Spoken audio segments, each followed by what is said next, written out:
How often do you catch yourself stressing over things you can't change? That frustration when plans fall apart, or when life doesn't go the way you expected. It's a feeling we all know too well. But what if I told you there's a way to not just cope but thrive, even when the world feels unpredictable? The ancient Stoic philosopher Epictetus once said, "We cannot choose our external circumstances, but we can always choose how we respond to them." This simple yet profound idea is at the heart of Stoic philosophy, and it's the key to finding peace in a world full of uncertainty. Today, we're diving into practical Stoic strategies that will help you let go of what's beyond your control and focus on what truly matters, your own thoughts, actions, and choices. By the end of this video, you'll walk away with tools to transform how you approach life's challenges, so you can stop wasting energy on the uncontrollable and start living with clarity and purpose. Stoicism teaches us that the first step to peace is understanding what we can and cannot control. This idea, known as the Dichotomy of Control, comes from the ancient Stoic philosopher Epictetus. At its core, it's about recognizing that some things are within our power while others are not. The things we can control include our thoughts, actions, and attitudes. Everything else, like the actions of others, the weather, or even traffic, falls outside our control. This distinction is foundational to Stoic philosophy because it shifts our focus from trying to change the world to mastering our own responses to it. Epictetus famously said, "Some things are within our power while others are not." This simple yet profound statement reminds us that trying to control what's beyond our reach only leads to frustration and anxiety. Instead, by focusing on what we can influence, our decisions, our efforts, and our mindset, we build emotional resilience. Imagine you're stuck in traffic. You can't control the cars ahead of you or the red lights, but you can control how you react. Do you let frustration take over, or do you use the time to listen to a podcast or reflect on your day? This principle isn't just about avoiding stress, it's about reclaiming your power. When you stop wasting energy on what's outside your control, you free yourself to focus on what truly matters. Think about it. How often do we let external events dictate our mood or decisions? By practicing the dichotomy of control, you start to take back the reins of your life. Here's a practical exercise to bring this idea to life. Take a moment to list 3 things you can't control. Maybe it's how someone reacts to you, the outcome of a project at work, or even the weather on your vacation. Now think about how you usually respond to these situations. Do you feel anxious, angry, or defeated? The next time you face something beyond your control, try this. Pause, acknowledge that it's out of your hands, and then shift your focus to what you can do. This small shift in perspective can transform how you navigate life's challenges. The dichotomy of control isn't just a philosophical concept, it's a tool for living a calmer, more intentional life. By embracing this principle, you're not ignoring the world's chaos. You're choosing to respond to it with clarity and strength, and that's where true peace begins. What if the way you see a problem is the real problem? It's a question worth sitting with, because how we perceive the world around us and the events we can't control has a profound impact on how we experience life. The Stoics believed that while we can't always control what happens to us, we can control how we interpret it, and that's where true freedom lies. Marcus Aurelius, one of the great Stoic philosophers, once wrote, "You have power over your mind, not outside events." Realize this and you will find strength. In other words, it's not the event itself that causes us pain or frustration, but our judgment of it. Our minds have the incredible ability to shape our reality for better or worse. Let's take a practical example. Imagine 2 people facing the same setback, let's say losing a job. One person might see it as a devastating failure, a sign that they're not good enough. The other might view it as an opportunity, a chance to pivot, learn new skills, or even pursue a passion they've been putting off. Same event, two completely different outcomes, all because of perception. The Stoics would argue that the second person isn't just luckier or more optimistic. They've actively chosen to reframe the situation in a way that empowers them rather than diminishes them. So here's a question for you. Can you think of a recent challenge you faced? Maybe it's something that felt overwhelming or unfair at the time. Now take a step back and ask yourself, what's another way to look at it? Could there be a hidden opportunity, a lesson, or even a small silver lining? The power to reframe isn't about denying reality or pretending everything is fine. It's about recognizing that your perspective is your greatest tool for navigating life's uncertainties. And when you start to wield that tool, you might just find that what once felt like a burden becomes a stepping stone. Detachment doesn't mean indifference, it means freedom. When we cling too tightly to outcomes, we often find ourselves trapped in a cycle of anxiety and frustration. The Stoics understood this deeply. They taught that while we can control our efforts, we can't always control the results.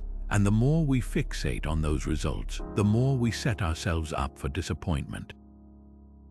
Seneca once said, "We suffer more often in imagination than in reality." In other words, much of our pain comes from worrying about things that are ultimately beyond our control. Think about it this way. Imagine an athlete preparing for a big game. If they spend all their energy stressing over whether they'll win or lose, they're likely to underperform.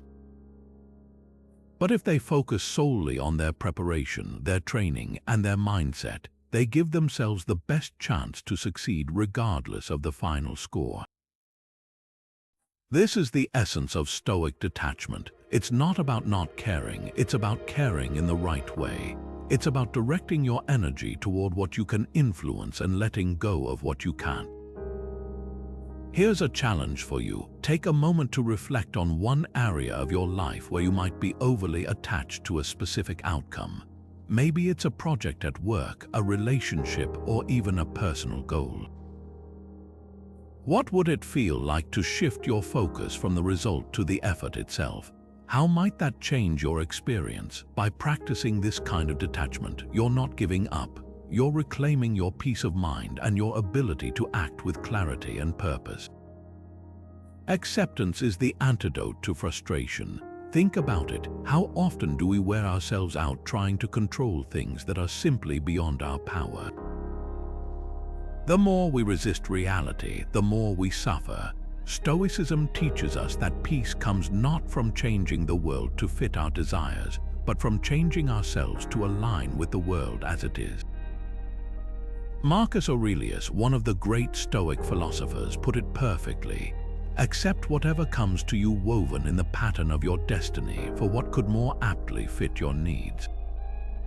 This isn't about giving up or being passive. It's about recognizing what's within your control and what isn't, and choosing to meet life on its own terms. Take the story of Epictetus, a Stoic philosopher who was born into slavery. Despite facing unimaginable hardship, he didn't waste his energy railing against his circumstances. Instead, he focused on what he could control: his own mind, his own character, his own response to the world. By accepting his reality, he found a kind of freedom that no external force could take away. His life is a powerful reminder that acceptance isn't surrender, it's strength. It's the courage to face life as it is, not as we wish it to be. Now, think about your own life for a moment. What's one thing you've been resisting: a situation, a relationship, or even an emotion? What would it feel like to stop fighting it and simply accept it as it is?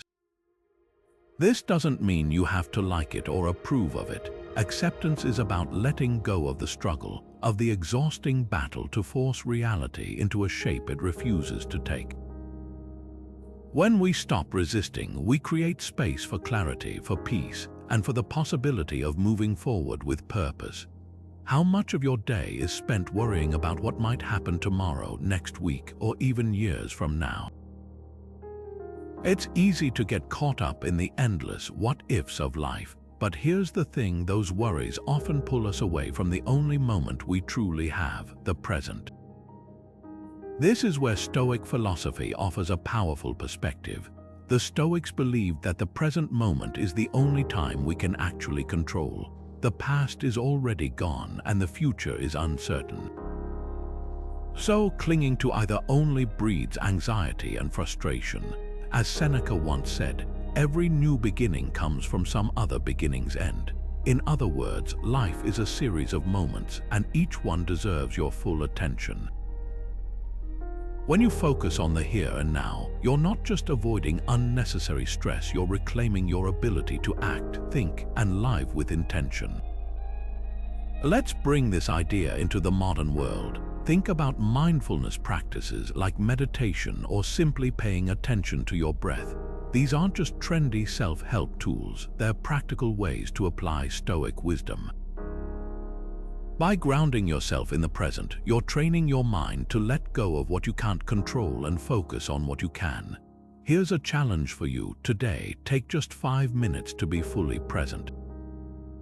Whether it's during a walk, while sipping your morning coffee, or even in the middle of a busy day, pause and notice what's happening around you. What do you see, hear, or feel? This simple act can be a small but powerful step toward living more intentionally, just as the Stoics advised. For Stoics, the only true good is living virtuously. It's not about wealth, fame, or even success. It's about cultivating a character rooted in wisdom, courage, justice, and self-discipline. These virtues are the foundation of a life well lived, and they are entirely within our control. While external outcomes may come and go, the way we choose to act, think, and respond to life's challenges is where our power truly lies. Epictetus, one of the great Stoic philosophers, put it this way: "What upsets people is not things themselves, but their judgments about these things." In other words, it's not the events of our lives that define us, but how we choose to meet them. A virtuous person doesn't measure their worth by what happens to them. They measure it by how they uphold their principles, even in the face of adversity. Imagine someone who's offered a shortcut to success, but it requires compromising their integrity. A Stoic would say no, not because they don't want success, but because they value their character more. They understand that true fulfillment doesn't come from external rewards. It comes from knowing you've acted with honor, no matter the outcome. This kind of integrity is a quiet strength, one that builds trust in yourself and respect from others, even if it goes unnoticed. So, how can you prioritize virtue in your own life? Start by reflecting on your values. What qualities matter most to you? Honesty, kindness, resilience. Then look for small, everyday opportunities to act on them.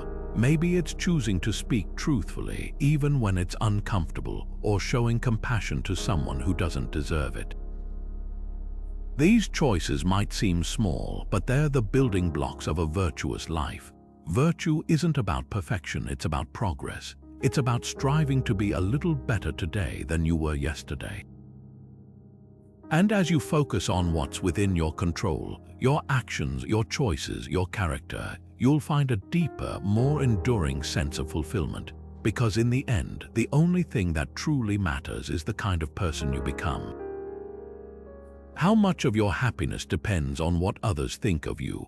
It's a question worth asking, because for many of us, the desire for approval can feel like a constant undercurrent in our lives. We post on social media, hoping for likes and comments. We make decisions, big and small, wondering how they'll be perceived by friends, family, or even strangers. But here's the thing: when your sense of worth hinges on external validation, you're giving away your power. You're placing your happiness in the hands of others, and that's a shaky foundation to build on. The Stoics understood this deeply. They believed that true confidence comes from within, not from the opinions of others. Marcus Aurelius, one of the most famous Stoic philosophers, put it this way: You have power over your mind, not outside events. Realize this and you will find strength.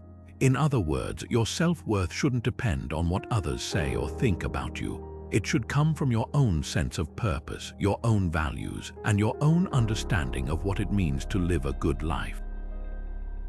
Think about how this applies to something as pervasive as social media.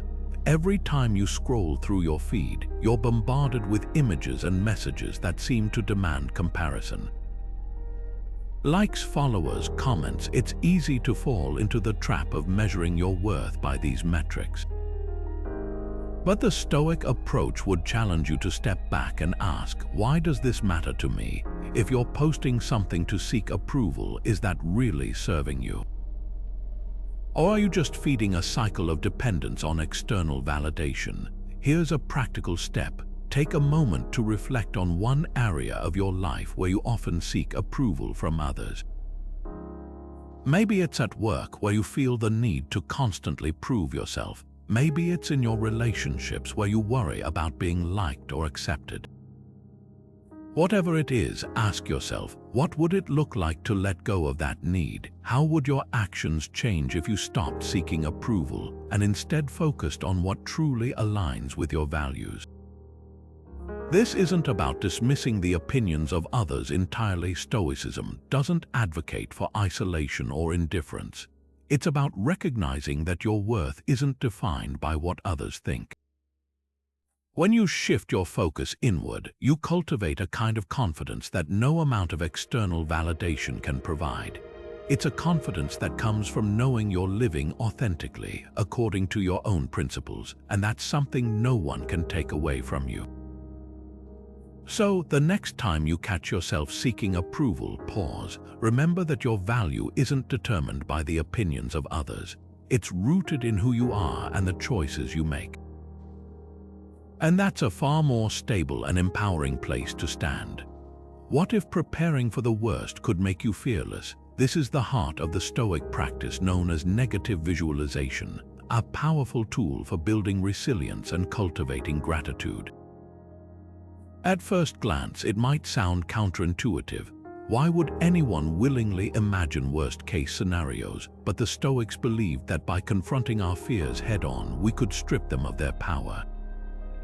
Seneca, one of the most influential Stoic philosophers, once said, "He robs present ills of their power who has perceived their coming beforehand." In other words, when we anticipate challenges, we're better equipped to handle them, and the fear they once held over us begins to fade. This practice isn't about dwelling on negativity or inviting pessimism into your life.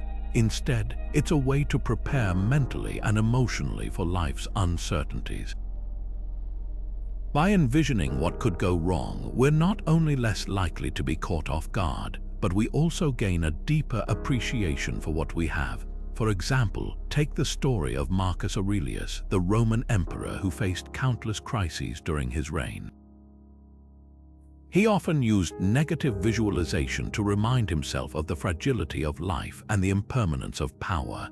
This mindset allowed him to lead with clarity and composure, even in the face of war, political turmoil, and personal loss. So how can you apply this practice in your own life? Start by taking a moment to reflect on something you're currently worried about. What's the worst that could happen? Visualize it in detail, then ask yourself, how would I respond? What steps could I take to mitigate the situation? And most importantly, what can I learn from this exercise? By engaging in this mental rehearsal, you'll not only prepare yourself for potential challenges, but also uncover a newfound sense of gratitude for the stability and blessings you already enjoy. Give it a try. The next time you feel overwhelmed by uncertainty, take a few minutes to imagine the worst-case scenario. You might just find that it's not as terrifying as you thought, and that you're far more resilient than you realized. What if everything you fear losing is already temporary? This simple yet profound question lies at the heart of Stoic philosophy's approach to impermanence. The Stoics believed that everything in life, our relationships, careers, possessions, even our own existence, is fleeting. Rather than resisting this truth, they taught that embracing impermanence is the key to freeing ourselves from needless suffering and fear. Marcus Aurelius, one of history's most famous Stoic thinkers, put it this way: "You could leave life right now. Let that determine what you do and say and think." It's a stark reminder that life is not something we can hold onto forever, but instead of causing despair, this realization can be liberating. When we accept that nothing lasts forever, we stop clinging so tightly to what we have. We begin to appreciate what's in front of us right now without the constant fear of losing it. Think about it this way: imagine holding a handful of sand. The tighter you grip, the faster it slips through your fingers. But if you hold it gently, you can enjoy the feeling of the sand in your hand for as long as it's there. The same principle applies to life. When we stop trying to control the uncontrollable and instead focus on appreciating the present moment, we find a deeper sense of peace. This idea isn't just philosophical, it's incredibly practical. Consider how it applies to something like a career. Many of us pour our identity and self-worth into our jobs, fearing the day we might lose them. But if we view our careers as temporary, not in a negative way, but as part of life's natural ebb and flow, we can approach them with more gratitude and less anxiety. The same goes for relationships. Instead of fearing loss, we can cherish the time we have with loved ones, knowing that every moment is a gift. So, what are you clinging to right now? What would it feel like to loosen your grip, even just a little? Take a moment to reflect on what's truly permanent in your life and what's not. By embracing impermanence, we don't lose what matters. We learn to value it more deeply without the weight of fear holding us back. Failure isn't the end, it's a lesson. For the Stoics, failure isn't something to fear or avoid, it's an opportunity to grow. They believe that every setback carries with it the seeds of wisdom, if only we're willing to look for them. Instead of seeing failure as a final verdict, the Stoics reframed it as feedback, a chance to reassess, adapt, and move forward with greater clarity.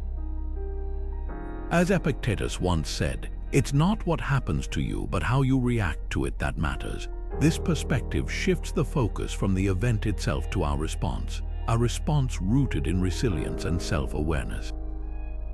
Take Thomas Edison, for example. He famously failed thousands of times while inventing the light bulb, but he didn't see those attempts as failures. Instead, he viewed each one as a step closer to success, famously remarking, "I have not failed. I've just found 10,000 ways that won't work." That's the Stoic mindset in action, treating failure as a teacher rather than a tormentor. It's about extracting value from every experience, no matter how challenging. So, what about you? Can you think of a time when something didn't go as planned, but it ultimately taught you something valuable? Maybe it was a missed opportunity, a mistake at work, or even a personal disappointment. The Stoics would encourage you to revisit that moment not with regret but with curiosity. What did it reveal about your strengths, your weaknesses, or your priorities? By asking these questions, you're not just reflecting on the past, you're preparing yourself to handle the future with greater confidence and insight. Failure, after all, isn't the opposite of success, it's part of the journey, and for the Stoics, that journey is where true growth happens. How much of your energy is wasted on distractions? Think about it. How often do you find yourself pulled away from what truly matters by things that don't align with your values or long-term goals? This is where self-discipline becomes a cornerstone of Stoic philosophy.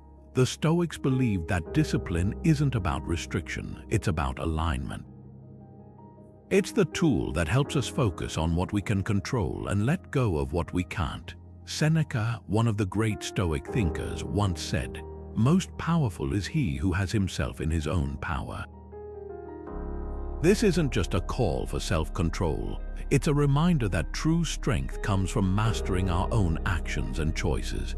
When we practice discipline, we're not just avoiding distractions, we're actively choosing to invest our energy in what matters most. It's about making intentional decisions that reflect our values, even when it's hard. Consider this. Imagine you're working toward a long-term goal, like improving your health or advancing in your career. Without discipline, it's easy to let short-term pleasures or setbacks derail you. But with self-discipline, you can stay focused on the bigger picture. You can say no to the things that don't serve you and yes to the habits and actions that move you closer to your goal. Discipline, in this sense, becomes a form of freedom. It frees you from the chaos of distractions and keeps you grounded in what you can control. So, where in your life could you practice greater discipline? Is it in your daily habits, your relationships, or your work? Take a moment to reflect on one area where you feel your focus slipping. What small, intentional step could you take today to bring more discipline into that part of your life? Remember, it's not about perfection, it's about progress, one deliberate choice at a time. Adversity isn't an obstacle, it's an opportunity. This is the heart of the Stoic perspective on challenges. The Stoics believed that life's difficulties aren't meant to break us but to reveal who we truly are. When faced with hardship, we're presented with a chance to test our character, to show resilience, and to align our actions with our deepest values. Marcus Aurelius, one of the most famous Stoic philosophers, put it this way: the impediment to action advances action. What stands in the way becomes the way. In other words, the challenges we face aren't roadblocks, they're the very path to growth. Think about it. When everything is going smoothly, it's easy to coast through life without much thought. But when adversity strikes, that's when we're forced to dig deep, to confront our fears, and to make choices that define us. The Stoics saw this as a gift, a chance to refine our character and become stronger, wiser, and more grounded in our principles. Take the example of Epictetus, another great Stoic thinker. Born into slavery, he faced unimaginable hardship early in life. Yet, instead of allowing his circumstances to define him, he used them as fuel for his philosophy. Epictetus taught that while we can't control what happens to us, we can always control how we respond. His life became a testament to the power of perspective, showing that even in the face of adversity, we have the ability to choose our attitude and actions. Now consider your own life. Think back to a time when you faced a significant challenge. Maybe it was a personal loss, a professional setback, or a moment of uncertainty. How did you respond? What did that experience reveal about your strengths and values? Chances are you emerged from that situation with new insights, a deeper understanding of yourself, and perhaps even a sense of gratitude for the growth it brought. That's the Stoic way, seeing adversity not as something to avoid, but as a teacher, a guide, and ultimately, an opportunity to become the best version of yourself. What if you already have everything you need? It's a question that might stop you in your tracks, especially in a world that constantly pushes us to want more, achieve more, and chase after what we don't have. But what if, instead of focusing on what's missing, we took a moment to appreciate what's already here? This is where the Stoic practice of gratitude comes in, a powerful tool for shifting our mindset from lack to abundance. The Stoics believed that true contentment doesn't come from external possessions or achievements, but from our ability to appreciate the present moment. Seneca, one of the great Stoic philosophers, once said, "True happiness is to enjoy the present without anxious dependence upon the future." In other words, when we cultivate gratitude, we're not just acknowledging the good in our lives, we're also training ourselves to find peace in what we already have, rather than endlessly chasing what we don't. But how do we put this into practice? One simple yet transformative method is keeping a gratitude journal. Each day, take a few minutes to write down 3 things you're grateful for. It could be something as small as a warm cup of coffee in the morning, or as profound as the love of a friend or family member. Over time, this habit rewires your brain to notice and appreciate the positives, even in challenging situations. It's not about ignoring problems or pretending everything is perfect. It's about creating a mental shift that helps you focus on what's within your control, your perspective. So let's try it right now. Pause for a moment and think of 3 things you're grateful for today. Maybe it's the roof over your head, a kind word from a colleague, or even the fact that you're alive and breathing. When you take the time to acknowledge these things, you're not just practicing gratitude, you're embracing the Stoic way of finding abundance in the present moment. And the more you do this, the more you'll realize that what you have is already enough. Anger is often a reaction to what we can't change. It flares up when we feel powerless, when the world doesn't bend to our will. But the Stoics saw anger differently, not as an inevitable response, but as a choice, a sign that we've misplaced our focus. According to Seneca, one of the most influential Stoic philosophers, anger is a brief madness, a destructive force that clouds judgment and leads us away from clarity and peace. He warned that unchecked anger doesn't harm others as much as it harms ourselves, eroding our inner calm and distorting our ability to see things as they truly are. Think about it. When you feel angry, it's usually because something outside your control has disrupted your expectations. Maybe it's a rude comment, a missed deadline, or a bad driver cutting you off. The Stoic approach to anger isn't about suppressing it or pretending it doesn't exist. It's about recognizing that anger arises from our own judgments, our belief that things should be different than they are. And once we see that, we can choose to redirect our focus to what's truly within our control, our thoughts, our actions, and our responses. Consider the story of Marcus, a man who struggled with anger at work. Every time a colleague criticized his ideas, he'd feel a surge of frustration, leading to heated arguments that only made things worse. But after learning about Stoicism, Marcus began to ask himself a simple question: is this criticism within my control? The answer, of course, was no. What he could control, however, was how he chose to respond. Instead of reacting impulsively, he started to pause, reflect, and ask whether the criticism held any truth. Over time, this shift in mindset helped him approach disagreements with calm and clarity, transforming his relationships at work. Now, take a moment to reflect on your own experiences. Can you recall a recent situation where anger took hold of you? What triggered it, and how did you respond? More importantly, how might you approach that moment differently if you focused only on what was within your control? By practicing this Stoic mindset, you're not just managing anger, you're reclaiming your power to respond with intention rather than reacting out of habit. And that's where true freedom begins. What if logic could be your greatest ally in tough times? For the Stoics, reason isn't just a tool for solving problems, it's a way of life. It's about stepping back from the heat of emotion and seeing things as they truly are, not as they feel in the moment.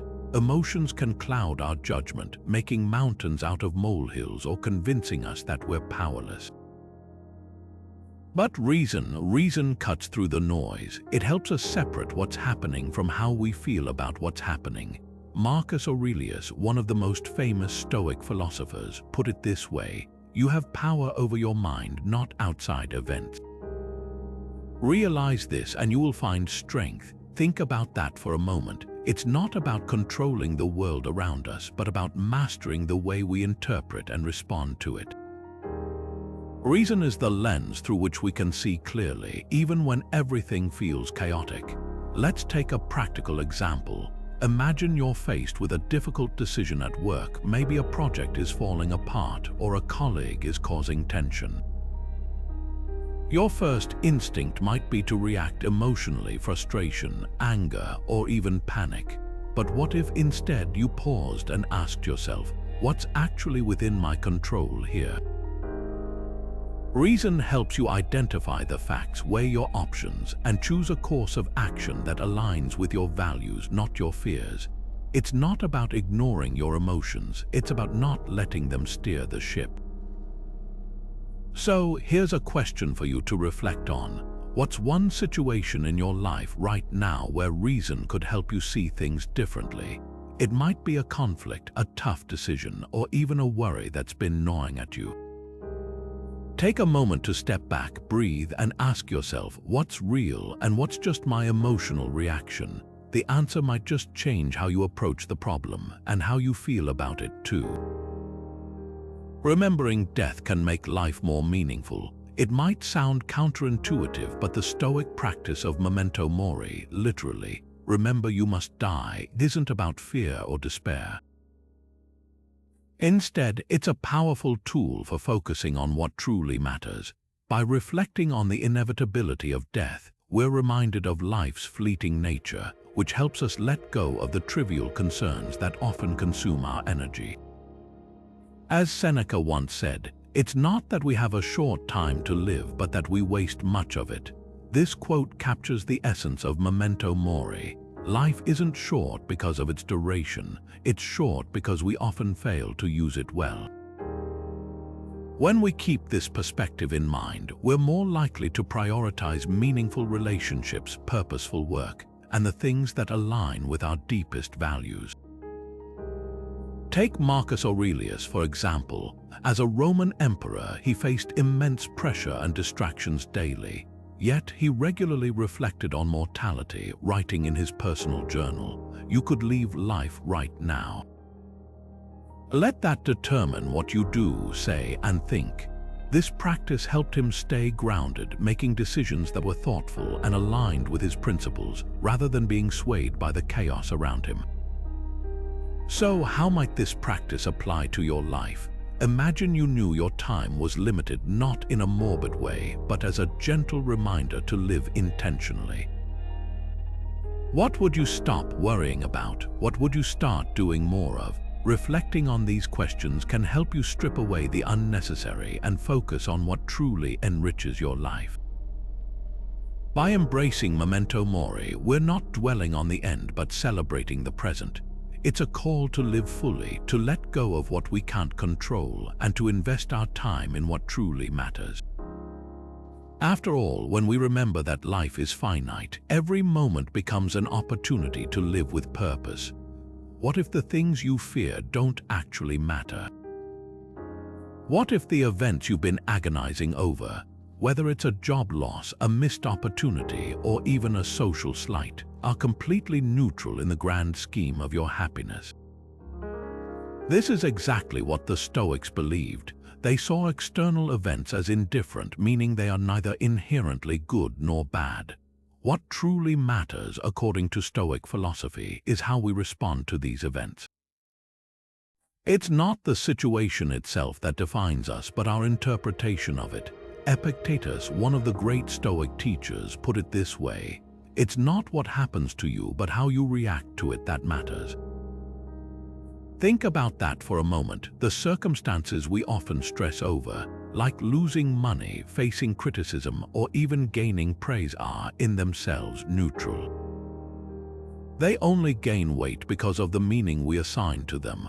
A financial setback, for example, isn't inherently bad. It's just a change in circumstance. What makes it feel devastating is our attachment to the idea of security or success. This perspective can be incredibly liberating. Imagine you're worried about your social status or what others think of you. Stoicism teaches that these external markers are indifferent. They don't define your worth or your ability to live a virtuous, fulfilling life. Instead, your focus should be on cultivating inner qualities like wisdom, courage, and self-discipline. These are the things you can control, and they're the true sources of lasting happiness. Here's a practical way to apply this idea. Take a moment to reflect on an external event that's been weighing on your mind. Maybe it's a promotion you didn't get, a relationship that ended, or even a comment someone made about you. Ask yourself, does this event truly define me? Can I choose to see it as neutral and focus instead on how I respond to it? By shifting your perspective, you reclaim your power and free yourself from the grip of external circumstances. This Stoic approach doesn't mean you ignore or suppress your emotions. It's about recognizing that while you can't always control what happens to you, you can always control how you engage with it. And that's where true freedom lies. What if seeking discomfort could make you stronger? It might sound counterintuitive, but the Stoics believed that intentionally putting yourself in uncomfortable situations could actually help you build resilience and inner strength. This practice, known as voluntary discomfort, is about stepping out of your comfort zone not to punish yourself, but to prepare yourself, to train your mind and body to handle life's inevitable challenges with grace and confidence. The idea is simple. By occasionally choosing to experience discomfort, you reduce your fear of it. When you voluntarily face small hardships like skipping a meal, taking a cold shower, or sleeping on a harder surface, you remind yourself that you can endure more than you think. Over time, this builds a kind of mental toughness that makes the unexpected challenges of life feel less overwhelming. And here's the bonus: this practice also deepens your sense of gratitude. When you step back into your normal routine, you'll find yourself appreciating the comforts you often take for granted. Seneca, one of the great Stoic philosophers, put it this way: "Set aside a certain number of days during which you shall be content with the scantiest and cheapest fare, with coarse and rough dress, saying to yourself the while, 'Is this the condition that I feared?'" This quote captures the essence of voluntary discomfort. It's about proving to yourself that you can handle hardship, and doing so, freeing yourself from the fear of it. Take, for example, the Roman Emperor Marcus Aurelius. Despite his immense power and wealth, he practiced voluntary discomfort regularly. He would sleep on the ground, wear simple clothing, and live frugally even when he didn't have to. These small acts of self-discipline helped him stay grounded and resilient, even as he faced the immense pressures of ruling an empire. It wasn't about deprivation, it was about preparation. So, how can you apply this in your own life? Start small. Maybe skip dessert tonight, take a walk in the rain, or spend an hour without your phone. These tiny acts of voluntary discomfort might feel insignificant, but they're powerful tools for building resilience. And as you do this, ask yourself, what's one small discomfort I can embrace today to grow stronger tomorrow? How much of your happiness depends on others? It's a question worth asking because, let's face it, relationships can be unpredictable. People don't always act the way we want them to, and that can leave us feeling frustrated or even powerless. But here's the thing: Stoicism offers a powerful perspective shift. Instead of focusing on what others do or say, the Stoics teach us to focus on what we can control: our own actions, reactions, and attitudes. Marcus Aurelius put it this way: "You have power over your mind, not outside events. Realize this, and you will find strength." In relationships, this means we can't control how someone else behaves, but we can control how we respond. Whether it's a family member, a friend, or a colleague, the Stoic approach reminds us that our own behavior is the foundation of any healthy interaction. Think about it. How often do we get caught up in trying to change someone else's behavior? Maybe it's a partner who doesn't communicate the way we'd like, or a coworker who doesn't pull their weight. Instead of dwelling on what they're doing wrong, Stoicism asks us to turn the focus inward. What can we do differently? How can we act with kindness, patience, and understanding, even when the other person isn't meeting our expectations? Let's take a practical example. Imagine you're in a disagreement with a family member. Instead of reacting with anger or frustration, you pause and remind yourself that you can't control their words or actions, only your own. By staying calm and choosing your response carefully, you not only diffuse the tension but also set a positive example for how conflicts can be resolved.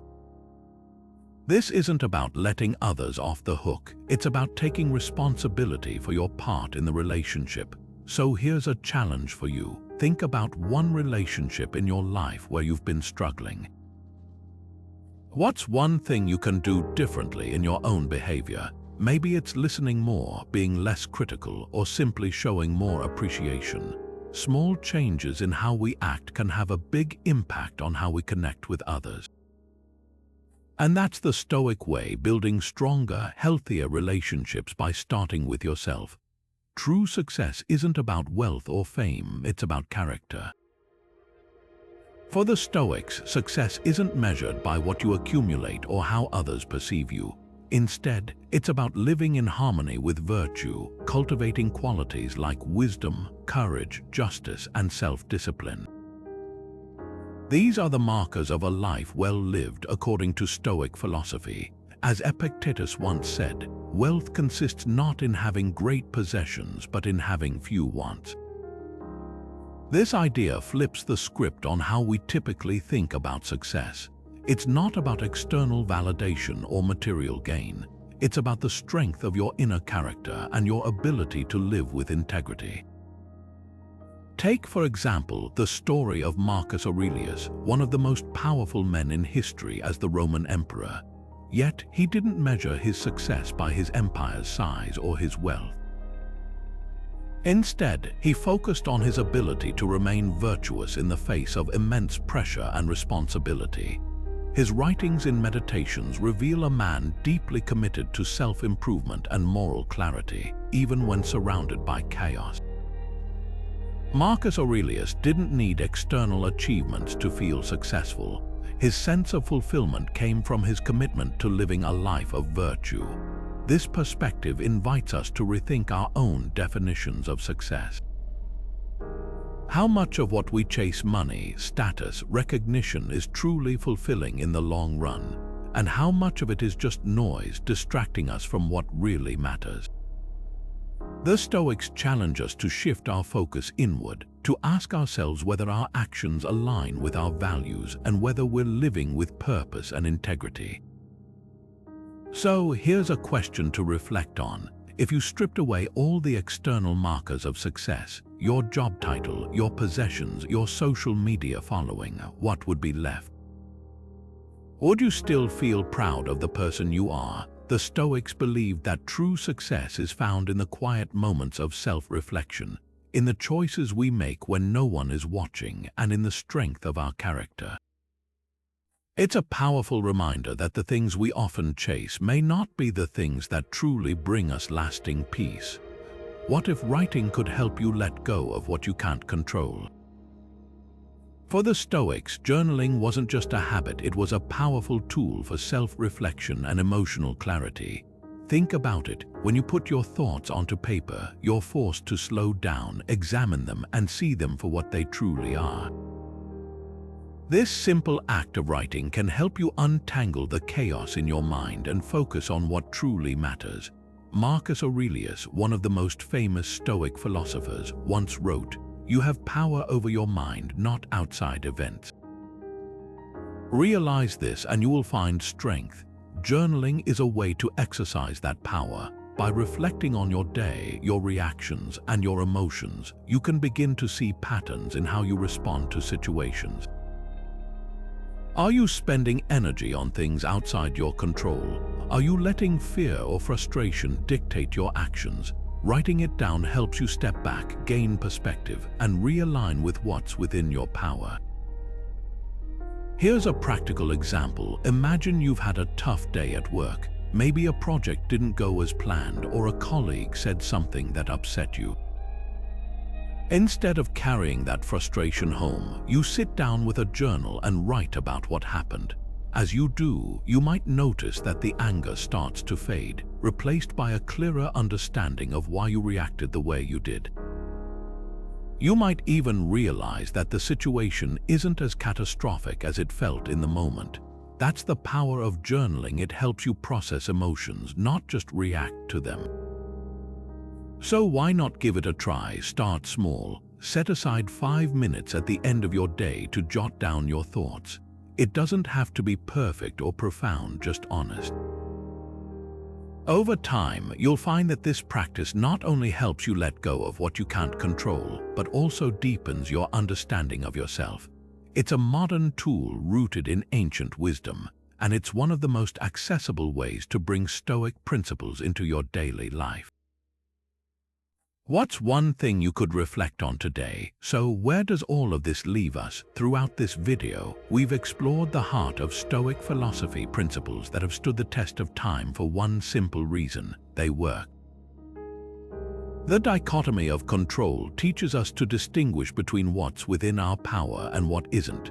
Acceptance reminds us that resisting what we cannot change only leads to frustration, while focusing on virtue, our character, our actions, and our intentions gives us a firm foundation to stand on, no matter what life throws our way. These aren't just abstract ideas, they're tools for living a life of peace and purpose. And here's the beautiful truth: letting go of what we can't control isn't about giving up or resigning ourselves to fate. It's about freeing ourselves. As Seneca once said, "You are unhappy because you have placed your happiness in things outside your control." When we release our grip on the uncontrollable, we reclaim our energy, our focus, and our peace. We stop being prisoners to circumstances and start living as architects of our own lives.